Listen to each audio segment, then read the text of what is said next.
Bismillah. Assalamualaikum warahmatullahi wabarakatuh.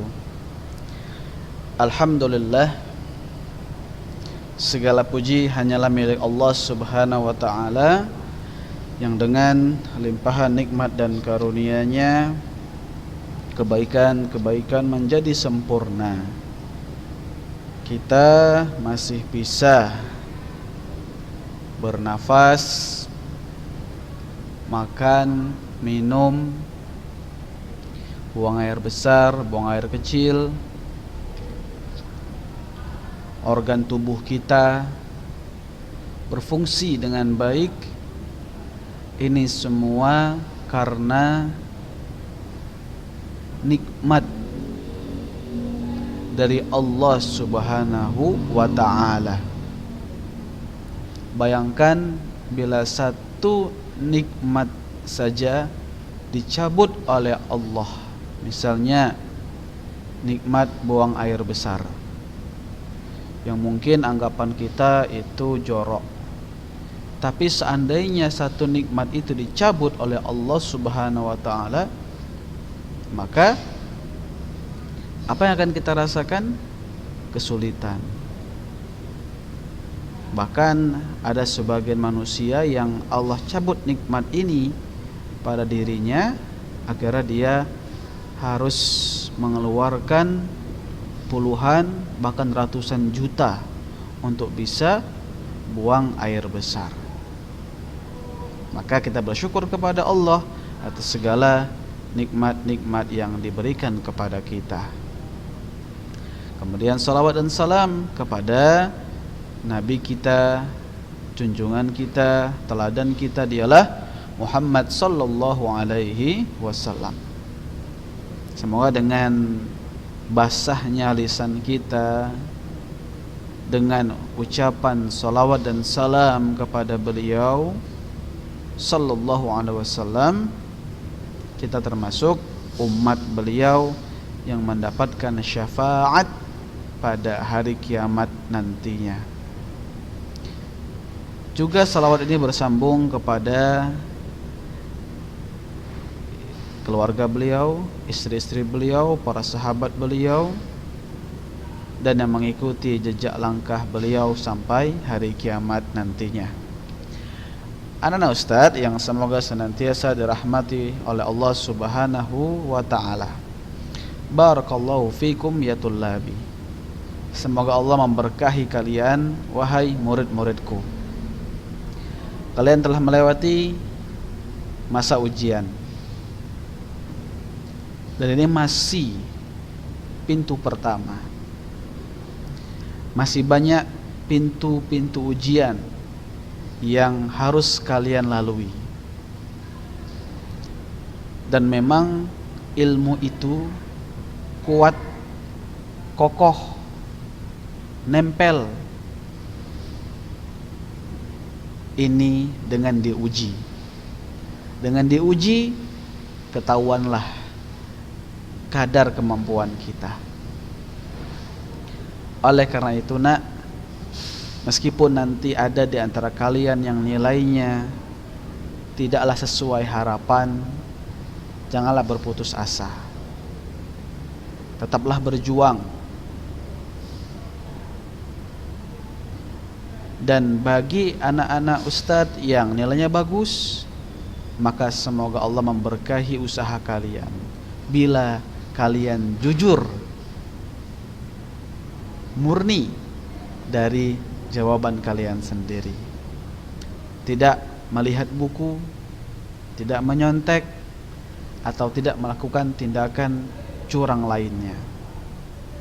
Ketahuilah, nilai halal lebih baik daripada nilai haram, meskipun nilai halalnya rendah, daripada nilai haram yang tinggi, namun pada akhirnya dia membohongi gurunya, dia membohongi orang tuanya, dia membohongi teman-temannya, dan dia nanti akan membohongi banyak manusia dengan ijazah yang ada di tangannya. Semoga Allah mengampuni dosa-dosa kita yang telah lalu, yang sekarang dan yang akan datang. Barakallahu fikum ya tullabi. Materi kita hari ini adalah tentang wudu. Hadis tentang wudu. Nah, masih banyak di antara anak-anak ustadz yang belum menyetorkan hadis ke-7. Oleh karena itu, alangkah baiknya bila kita mengulang kembali pembacaan hadis yang ke-7. Meskipun pada hari ini kita akan masuk ke hadis yang ke-8. Dan hadis yang ke-8 sebagaimana yang kita lihat di bawah ini merupakan hadis yang cukup panjang, sehingga Ustadz membagi pembacaan atau materi hadis ke-8 ini dalam 2 pertemuan, yaitu Rabu ini dan Rabu yang akan datang.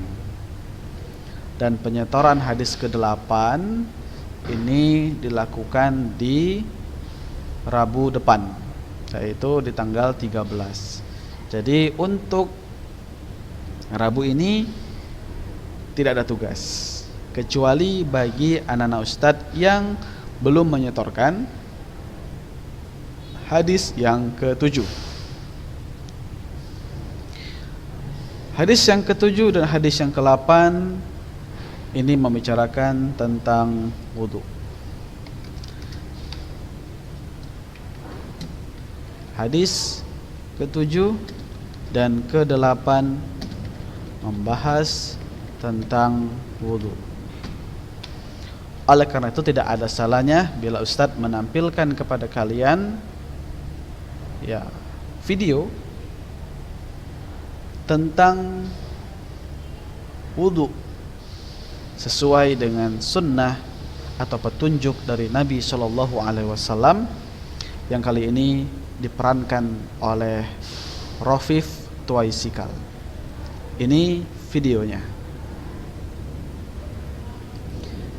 Selamat menyaksikan dan mendengarkan.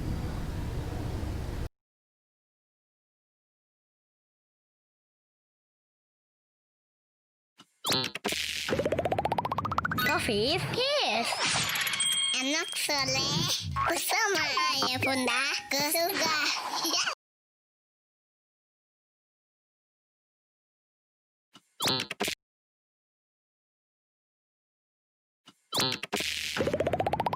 Rafif, yes. Anak soleh bersama ayah bunda ke surga.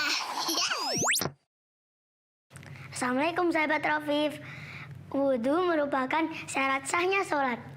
Jadi hal ini penting banget untuk dipelajari ya, supaya sholat kita sah. Lalu bagaimana sih wudhu yang benar itu? Tapi sebelumnya kita lihat video berikut ini ya.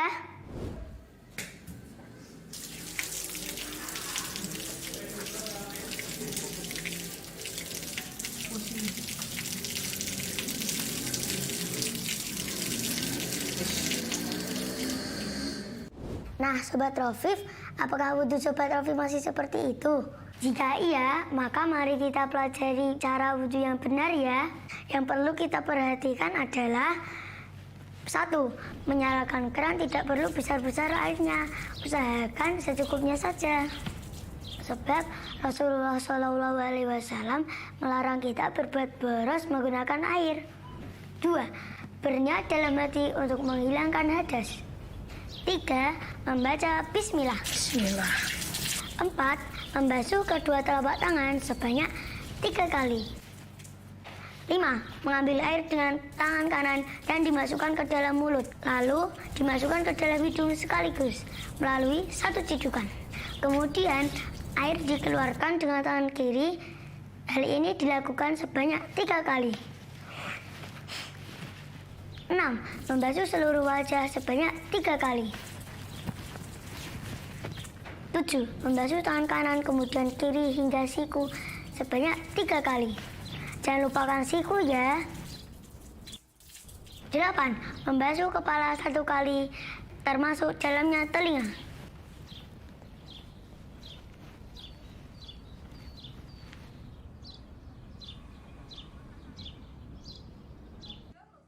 9. Membasuh kaki 3 kali hingga ke mata kaki dengan mendahulukan kaki kanan sambil membersihkan sela-sela jemari kaki. 10. Membaca doa setelah berwudu. Asyhadu alla ilaha illallah wahdahu la syarikalah wa asyhadu anna Muhammadan abduhu wa rasuluh. Allahumma ja'alni minat tawabina wa ja'alni minal mutatahhirin. Sudah hafal belum teman-teman? Yuk kita ulangi sekali lagi. Asyhadu alla ilaha illallah wahdahu la syarikalah wa asyhadu anna Muhammadan abduhu wa rasuluh. Allahumma ja'alni minat tawabina wa ja'alni minal mutatahhirin. Nah, begitu Sobat Rafif, tata cara wudhu sesuai tuntunan Rasulullah Shallallahu Alaihi Wasallam. Sekarang kita simak lagi ya dengan seksama secara keseluruhan. 1. Menyalakan keran tidak perlu besar-besar airnya. 2. Berniat dalam hati untuk menghilangkan hadas. 3. Membaca Bismillah. 4. Membasuh kedua telapak tangan sebanyak 3 kali. 5. Mengambil air dengan tangan kanan dan dimasukkan ke dalam mulut, lalu dimasukkan ke dalam hidung sekaligus melalui 1 cidukan. 6. Membasuh seluruh wajah sebanyak 3 kali.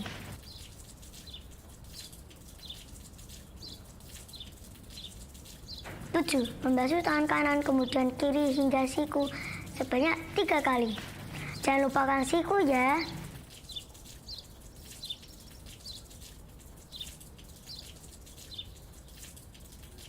8. Membasuh kepala 1 kali termasuk dalamnya telinga.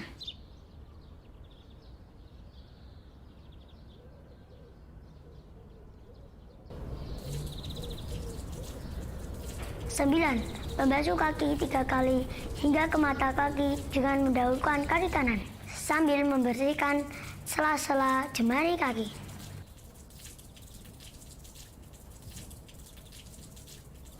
10. Membaca doa setelah berwudu. Asyhadu alla ilaha illallah wahdahu la syarikalah wa asyhadu anna Muhammadan abduhu wa rasuluh. Allahumma ja'alni minat tawabina wa ja'alni minal mutatahhirin. Semoga kita bisa melaksanakan wudu dengan benar ya, supaya sholat kita menjadi sah dan diterima oleh Allah Subhanahu wa Ta'ala. Amin. Demikian ya teman-teman, simak terus Rafif Kids. Assalamualaikum warahmatullahi wabarakatuh.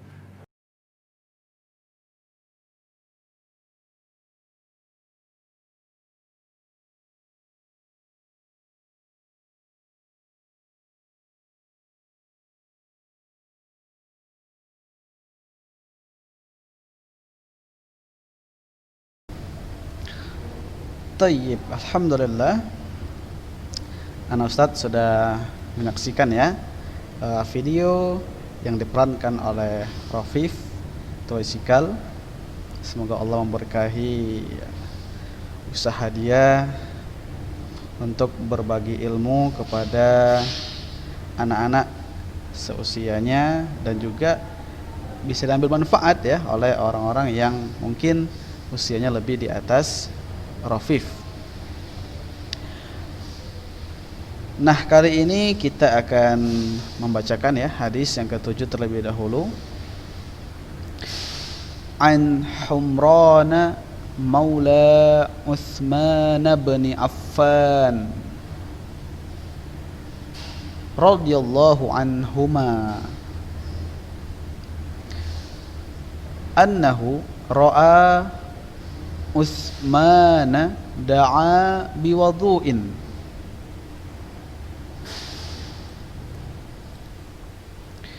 Fa'afraqa ala yadayhi min ina'ihi faghasalahuma thalatha marratin thumma adkhala yaminahu fil wudu'i. Perhatikan fil wa. Al wudu ini artinya tempat wudu, yaitu bisa gayung, ember, intinya tempat air wudu, namanya wudu. Summa tamadmada wastanshaqa wastansara. Summa ghassala wajahahu thalathan wa yadayhi ilal mirfaqaini thalathan. Ada tanwinnya ini ya, thalathan. Summa masaha bi ra'sihi. Summa ghassala kilta rijlaihi thalathan. Summa qala ra'aitun nabiyya sallallahu alaihi wasallam yatawaddau nahwa wudu'i hadza. Perhatikan, ini wudu artinya apa? Wudu ya wudu. Namun yang tadi di atas, perhatikan, wadu. Nah, apa perbedaan wadu dengan wudu? Wadu artinya tempat air wudu. Adapun wudu artinya wudu. Nah, ini Ustaz ingin tulis di sini supaya kalian tidak keliru.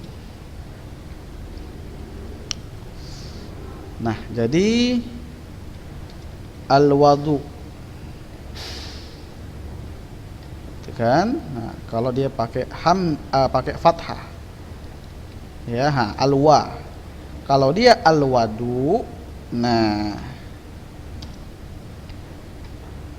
ini artinya tempat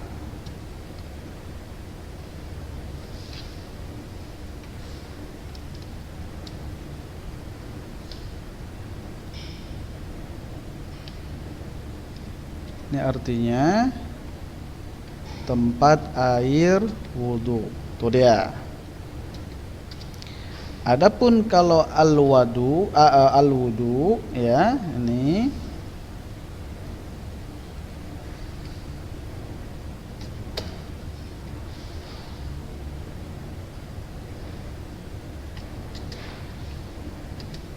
nah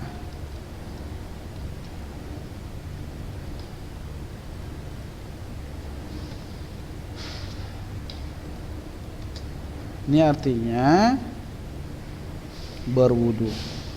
Nah, perhatikan. Afwan, ini salah ya.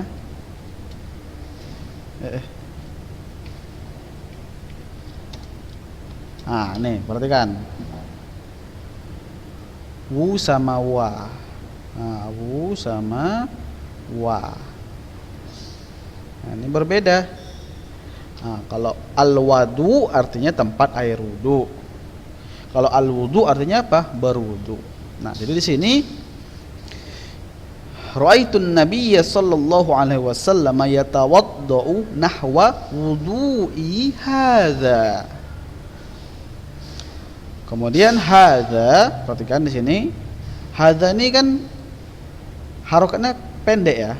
Hadza. Nah, namun cara bacanya harus panjang. Nah, jadi untuk kata hadza, saya buat di sini ya. Untuk kata hadza, nah Ini cara bacanya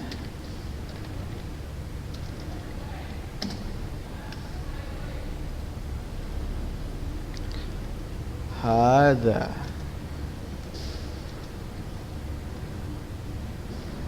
Gini dia. Secara tulisan seperti ini, secara bacaan seperti ini. Hada, ya. Baik, barakallahu fikum. Sama juga seperti lafaz Allah, ya, lafaz Allah.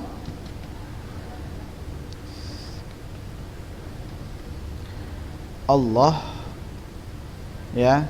Terkadang dalam sebagian kalau macam di buku kita itu lafaz Allah, lamnya ini harokat fathahnya fathah pendek kan? Ya, perhatikan buku kita ini. Mana dia? Di sebahagian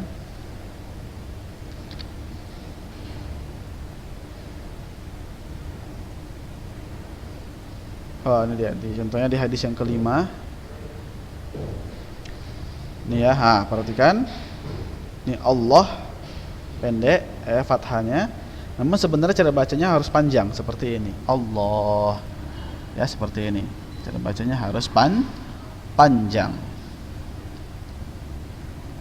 Barakallahu fikum.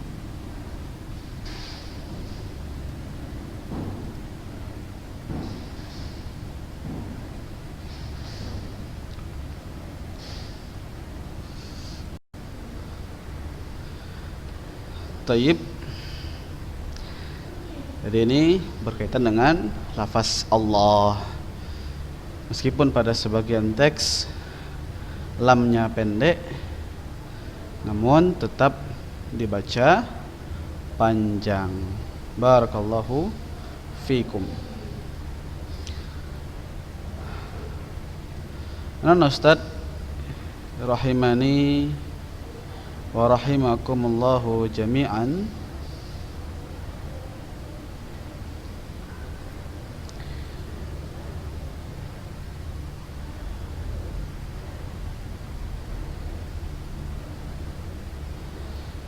Kita lanjutkan.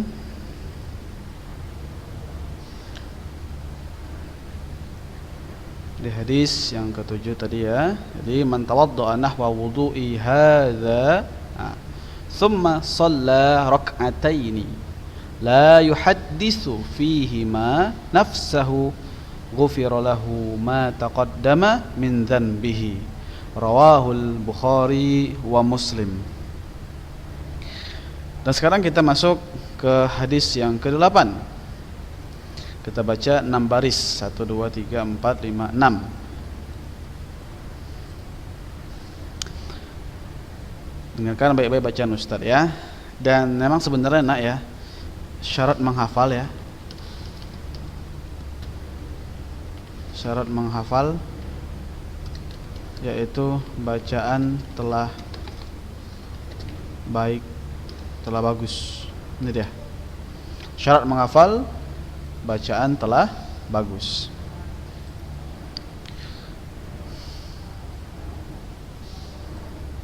Jadi nak perhatikan betul-betul tentang bacaan antum. Sebenarnya ya pembacaan hadis dan pembacaan Al-Quran dari sisi makharijul huruf dan juga panjang pendek ya, ini mirip. Hanya saja hadis ini tidak ditekankan tajwidnya. Namun panjang pendek, kemudian tanda baca, ya, makharijul huruf ini harus tepat. Ya, seperti itu dia. An Amr bin Yahya Al-Mazini. An Amr bin Yahya Al-Mazini an abihi qala syahidtu Amr bin Abi Hasan syahidtu Amr bin Abi Hasan sa'ala Abdullah bin Zaidin sa'ala Abdullah bin Zaidin an wudu'in nabiyyi sallallahu alaihi wasallam. An wudu'in nabiyyi sallallahu alaihi wasallam. Fada'a bitaurin min ma'in. Fada'a bitaurin min ma'in. Fatawadda'a lahum wudu'a Rasulillahi sallallahu alaihi wasallam. Fatawadda'a lahum wudu'a Rasulillahi sallallahu alaihi wasallam. Fa'akfa'a ala yadayhi minat tawri.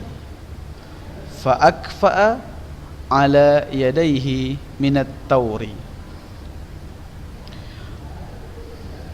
Faghasala yadayhi thalathan. Thumma adkhala yadahu fit tawri.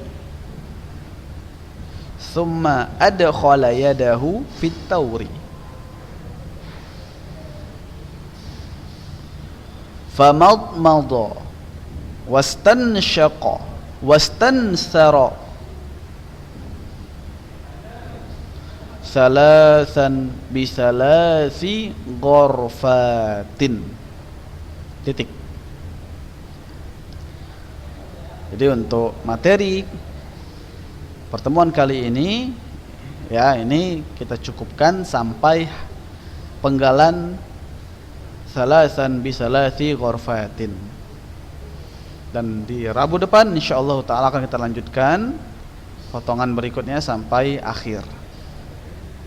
Nah, jadi bagi anak ustadz yang mau menghafalkan hadis yang ke-8, ya cukup menghafalkan penggalan dari An Amru bin Yahya Al-Mazini sampai salasan bisalasi ghorfatin dulu.